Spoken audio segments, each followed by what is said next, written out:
எத்தனை பக்கம் போறோம். அந்த இசைக்கருவி வாசிக்கிற ஒவ்வொருத்தவங்களும் அந்த பிரச்சனையே இருக்காது. சம்டைம்ஸ் என்ன தெரியுங்களா பண்ணுவாங்க, அதை வந்து வாசிக்க முடியும் டக்குன்னு மூக்கில் விட்டுருவாங்க. ஸோ மூக்கில் விட்டு வாசிப்பாங்க. அப்போ எந்த அளவுக்கு அவங்க ப்ரீதிங் கண்ட்ரோல் இருக்கும் அதை நினச்சி பாருங்க. ஸோ இதெல்லாமே ஆவணப்படுத்தி நிறைய இதில் பதிவு பண்ணியிருக்கோம். ஓகே, இப்போ இந்த இதுக்கு வருவோம். இது ஒரு பனைமர பட்டை. இது ஒரு கம்யூனிகேஷனாக யூஸ் பண்ணுறோம்.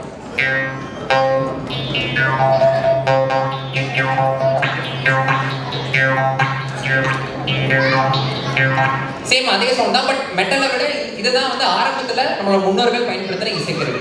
இதை வந்து அவங்க மட்டும் குபிங் அப்படின்னு சொல்றாங்க. அடுத்து இதுலயே பிராஸ்ல இருக்கு, ஸோ பித்தளையில. இது என்னன்னு பார்த்தீங்கன்னா ஒரு இந்த ஹை இபி லைன்ஸ்லாம் இருக்கும்ல, ஸோ அந்த லைன்ஸ் வந்து ஒரு மியூசிக் பண்ணா எப்படி இருக்கும் அந்த மாதிரி இருக்கும் சத்தம்.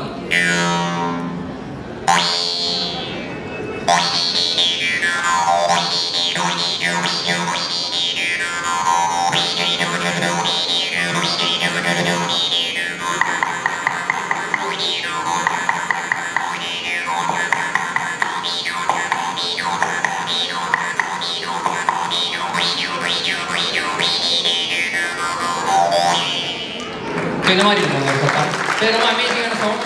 ரொம்ப சந்தோஷம் இங்கே வந்து பெர்ஃபார்ம் பண்ணதில்ல. லாஸ்ட்டாக லைக் எங்கிட்ட நான் இது வரைக்கும் ஒரு 250 இசைக்கருவி கலெக்ட் பண்ணியிருக்கேன். அது இல்லாமல் நிறைய இசைக்கருவிகளில் சங்க இலக்கியத்துலேருந்து மீட்டுருவாக்கம் பண்ணியிருக்கோம். ஸோ அது மட்டும் இல்லாமல் லைக் நிறைய இடங்களுக்கு போய் இதை வந்து இது சார்ந்த விழிப்புணர்வு ஏற்படுத்தி அந்த குழந்தைங்களுக்கு இதை டீச் பண்ணிருக்கோம். இதை மெயினாக இயற்கையாக இருக்கக்கூடிய நிறைய பொருள்கள் தான் பண்ணுறோம். இது வந்து தெல்லுக்காய்னு சொல்லக்கூடிய காய். ஸோ அதை வச்சு உருவாக்கக்கூடிய ஒரு கிளிகிழிப்பை. இது வந்து நிறைய சவுண்ட் எஃபெக்ட்ஸ்க்காக யூஸ் பண்ணுறோம். ஸோ இது வந்து பார்த்தீங்கன்னா அரளி நமக்கு தெரிஞ்சது என்ன, அரைச்சி குடிச்சா மேலே போயிடுவோம். பட் அப்படி இல்லை. ஸோ இப்படி இருக்கும் அதோட சவுண்ட். இந்த மழை பெய்யும் போதெல்லாம் வந்து இந்த மாதிரி சவுண்ட் எஃபெக்ட்ஸ் வந்து கொடுப்போம். அப்புறம் இது ஒரு காய். இது வந்து இந்த மாட்டு வண்டி எஃபெக்ட்ஸ்லாம்.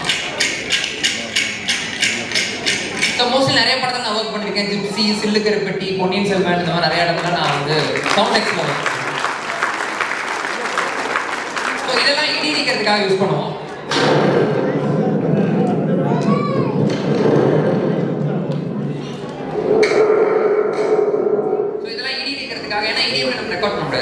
ஸோ அதனால இந்த மாதிரி ஒரு டப்பா, கீழே ஸ்ப்ரிங்கு, அடியில் தோல். இந்த ஸ்ப்ரிங்கோட வைப்ரேஷன் தோலில் பட்டு வைப்ரேட் ஆகுது.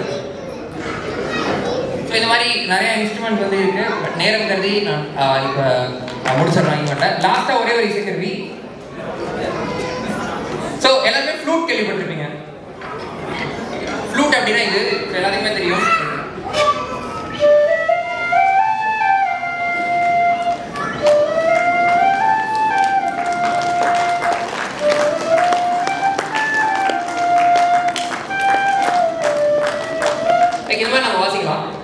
இன்னொரு ஃப்ரூட் இருக்கு. அது என்ன ஃப்ரூட்னு பார்த்தீங்கன்னா இந்த ஃப்ரூட் தான்.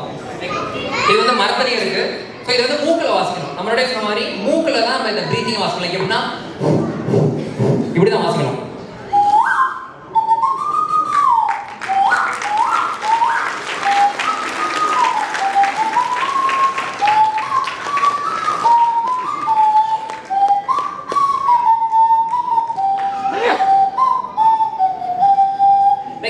நான் வாசிக்கும் போது அப்டமன் எல்லாமே ஒர்க் ஆகும். அப்போ நம்ம மசில்ஸ் எல்லாமே ஆக்டிவாக இருக்கும். ஸோ இசை அற்புதமான அர்த்தம் உங்கள் குழந்தைங்களுக்கு சொல்லிக் கொடுங்க.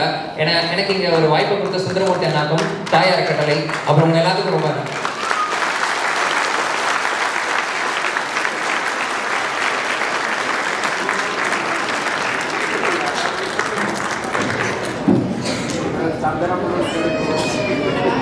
அருமையான ஒரு இசை நிகழ்ச்சியை நடத்தியிருக்க நண்பர் மணிகண்டன் அவர்களுக்கு தற்பொழுது சிறப்பு செய்யும் நேரம்.